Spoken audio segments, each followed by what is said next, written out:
Fala galera, tudo bem com vocês? Meu nome é Adrian, sou diretor de criação na MT Design e professor de design gráfico e edição de fotografia. Nesse vídeo eu quero mostrar para vocês uma dica muito poderosa dentro do Photoshop, que é o recorte por Smart Objects. Talvez você nunca tenha ouvido falar desse recurso, mas essa é uma técnica na verdade que eu aprendi com a experiência e eu queria passar para vocês hoje. Na verdade, ela não chega a ser um processo em si. Ela é mais uma dica muito especial e que eu tenho usado bastante nos meus trabalhos, tem ajudado demais e eu espero que te ajude também. No que consiste essa técnica? Por que eu chamo ela de recorte por Smart Objects, por objetos inteligentes?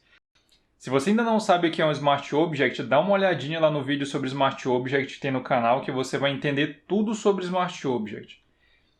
Aqui nessa composição que eu já deixei preparada para a gente, eu deixei duas layers. Essa layer aqui, ó, que eu já recortei, por sinal, ela é uma layer do tipo rasterizada, você vai perceber que ela não tem o íconezinho do Smart Object. Essa aqui embaixo, por exemplo, ó, eu já converti no Smart Object, então você vê o íconezinho do Smart Object nela. Para quem não sabe converter uma layer em Smart Object é muito simples, você só clica com o botão direito na área cinza dela e utiliza a opção Convert to Smart Object. Aí você vai converter a tua layer no Smart Object. Então aqui eu tenho duas camadas, ó, uma normal com a máscara de recorte que eu já recortei, é esse perfumezinho aí, ó. Essa layer de baixo, ela ainda não está recortada, eu vou recortar ela utilizando a técnica do Smart Object, por isso que eu já converti ela no Smart Object. Eu só vou te mostrar primeiro a importância desse processo. Ó, essa camada aqui que está recortada, que já está com a máscara dela, e que na verdade, galera, foi utilizado um processo super natural, que é o processo de recorte por máscara. Só que onde é que entra a dica? Se eu der um Ctrl T, por exemplo, nela T de Tatu para abrir o Free Transform, transformação livre, você vai perceber que mesmo a camada recortada, ó, você só está vendo o perfume, ela continua com a caixa de transformação ocupando toda a imagem, ó. E isso não é tão interessante, porque se você quiser fazer qualquer ajuste no perfume em si, por exemplo, uma distorção, você vai ter que levar em consideração toda essa área da imagem. Outra coisa, todos esses pixels que você não está observando aqui na layer, eles estão ocupando espaço na tua memória. Então, ó, toda essa área gigante aqui da imagem está ocupando espaço, mesmo você não precisando daquele espaço para nada. Se eu utilizar, por exemplo, aqui ó, o comando de Warp, eu abro as capacidades de distorção da imagem. Se eu clicar em qualquer região e for tentar distorcer essa imagem, olha só o que ele faz. Ele leva em consideração toda a caixa, ó, todo o fundo da imagem que eu não quero mais. Ele não considera só o perfume. Vou dar um ESC aqui.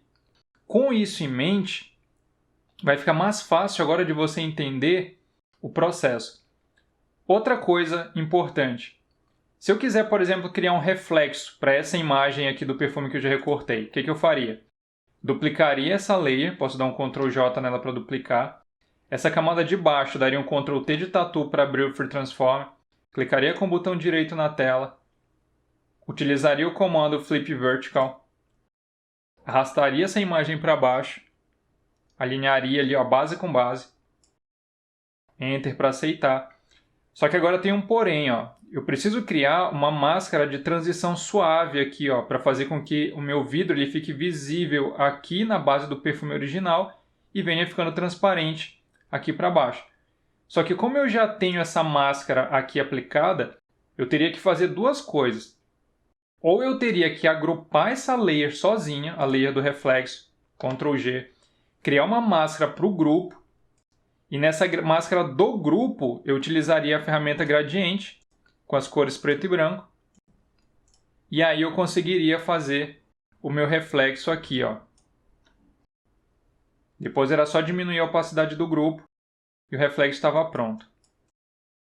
Porém, isso aqui eu fazendo de forma bem rápida, tá galera? Bem grosseira, porque esse não é o resultado que a gente quer.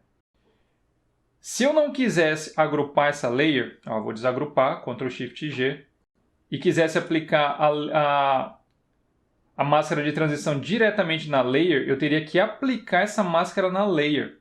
Botão direito, sobre a máscara, Apply Layer Mask. Ó, você viu que agora a minha máscara ela foi aplicada diretamente na camada. Você não vê mais o fundo que tinha antes e a máscara sumiu. Se eu der um Ctrl T de tatu, ó, agora sim, você vai ver que está só o perfume. Ó. Beleza, vou dar um ESC para aceitar. Aí sim, poderia criar máscara novamente. E com gradiente, eu viria aqui e faria o meu reflexo. Beleza. Fica com essas questões em mente. Você viu que eu tive que fazer um monte de processo, né? Vamos agora para o recorte por Smart Object para você entender o que está acontecendo aqui e por que eu prefiro essa técnica. Posso deletar essa layer aqui que eu fiz o recorte com a máscara antes. Vou trazer de volta a visibilidade da minha camada do perfume que ainda não está recortado e que eu já converti no Smart Object. Vou dar 2 cliques nela. Aqui dentro do Smart Object em si, da camada original, você vai ver que eu tenho a imagem completa do perfume, com o background dela real, né, da foto. Só que eu também já me dei o trabalho de acelerar o processo fazendo o nosso recorte.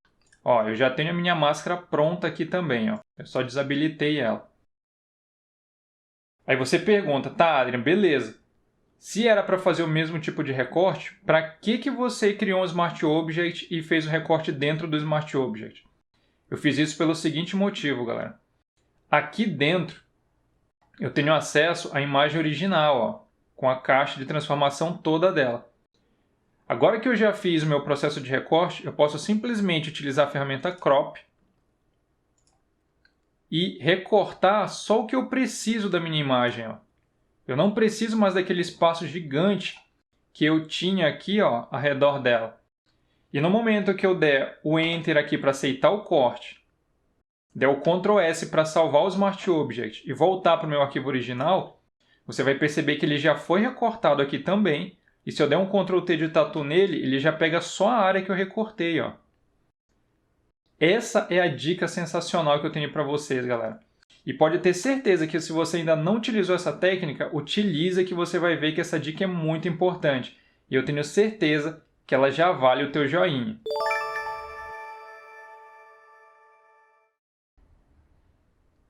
Agora fica muito mais fácil, por exemplo, ó, se eu der um Ctrl T nela e ativar a ferramenta Warp novamente, você vai perceber ó, que agora eu tenho muito mais controle, ó, porque todas as ações que eu utilizo já pegam direto em cima da minha imagem. Ó, eu não preciso mais, dei um S para cancelar, eu não preciso mais ficar preocupado com aquela área gigante que tinha ao redor da minha imagem. E outra, qualquer ajuste que eu quiser fazer no meu recorte, eu simplesmente volto no Smart Object. Se eu tiver fechado aqui, eu posso dar 2 cliques no ícone novamente. Abre a configuração e eu faço a configuração que eu fizer aqui, que eu quiser. Tudo que eu fizer aqui e der o Ctrl S para salvar, ele vai automaticamente atualizar aqui. Olha só agora a questão até do reflexo, como fica mais fácil. Vou fazer o mesmo processo que eu fiz na outra vez. Ó. Ctrl J para duplicar. Essa layer de baixo, Ctrl T de tatu. Botão direito na tela, Flip Vertical. Arrasto a base lá para baixo. Ó, colocar base com base. Enter para aceitar. Nesse caso aqui, eu não preciso nem agrupar e nem preciso aplicar máscara, porque a imagem já está pronta. Eu preciso simplesmente agora ó, criar uma máscara para ela, gradiente preto e branco. Ó, só confirmar que está preto mesmo. Ok. Aplico esse gradiente linear para fazer a transição do meu reflexo. Vou tirar um pouquinho da opacidade dele. Ó. E aqui, na verdade, eu posso até fazer uma brincadeira, aproveitando que eu tenho um Smart Object, e dar uma desfocada nela. Então, Filter, Blur, Gaussian Blur. Ó, só para dar um desfoque ali no meu reflexo, para dar a sensação de que ele está mais suave ali embaixo. E como a gente está trabalhando com uma máscara, a gente controla ela a qualquer momento. Ó, voltei para o gradiente, estou com a máscara selecionada e continuo aplicando, ó, até eu achar que está um reflexo legal. Olha só. Posso ir testando até eu ficar satisfeito com o resultado.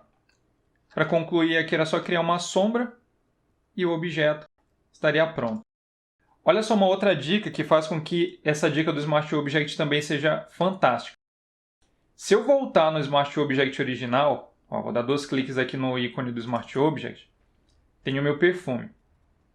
Se eu pegar esse perfume e criar, por exemplo, outro objeto no lugar dele, vou fazer um objeto qualquer aqui, ó. Deixa eu ver. Vou pegar a ferramenta Custom Shape. Deixa eu ver um desenho qualquer aqui. Ó, vou pegar essa árvore aqui, ó. Vou simplesmente desenhar ela aqui na minha tela. Deixa eu tirar aqui o stroke e deixar uma cor diferente. Ó, vou desenhar ela aqui na minha tela. Alinhar aqui certinho na base. Ó, ele é um shape normal. Vou tirar a visibilidade do meu perfume. Ó, substituir o perfume por essa árvore. Pensa que você pode fazer isso para qualquer outro produto. Um shampoo, um condicionador, uma outra foto. Vou dar o Ctrl S para salvar. E quando eu voltar aqui no meu arquivo, você vai ver, ó, que tanto a árvore quanto o reflexo já tiveram a imagem alterada. Galera, fala que essa dica não é sensacional. E ela é tão fantástica que eu fiz questão de trazê-la para vocês. Espero que vocês tenham entendido o poder dessa técnica e que vocês comecem a utilizar agora esse processo no dia a dia de vocês. Espero que vocês tenham gostado desse vídeo. Se gostou, não esquece de curtir o vídeo. Não esquece de se inscrever no canal, você ajuda demais o canal e ajuda aquelas pessoas que também querem aprender mais do Photoshop e ainda não têm o recurso para isso. Muito obrigado por assistir mais esse vídeo e até o próximo.